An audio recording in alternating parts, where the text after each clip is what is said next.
Janaya Trotter Bratton. I'm a Hamilton County Municipal Court judge. I was in high school. I went to Winton Woods, and I was a basketball manager, and we went to Harrison. As we were leaving, there were things that were thrown at the bus. We were called monkeys and the N-word and all of these things in high school. I asked them, well, what are you gonna write a letter? What are you gonna do to the team in Harrison? I was upset that I was not getting a response. Basically, I was told that it's none of my business. And so I wrote a letter to the principal and CC'd the Board of Education and the superintendent. And I told my mom I might get suspended. We'll see what happens. And she supported me in it. And at that point, it was when I see something that I just know is not right and you feel that it's not right and you have a voice to help somebody else, you use it.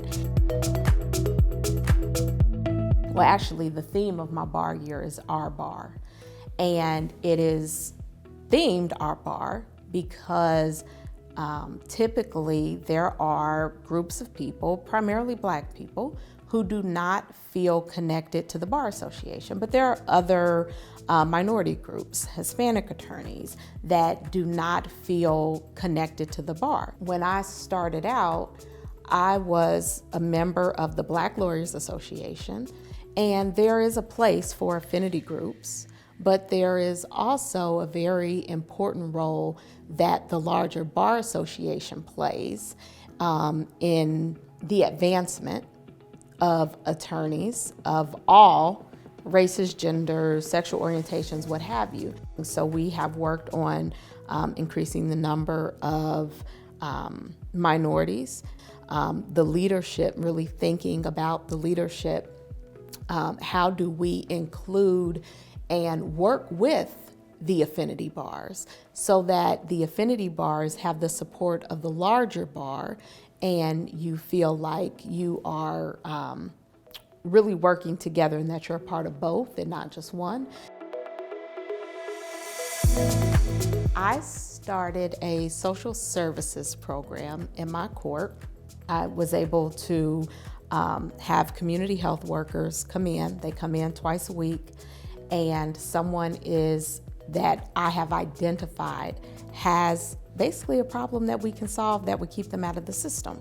So if it's a child endangering charge, okay, let's get you some skills, Healthy Moms or the Fatherhood Project.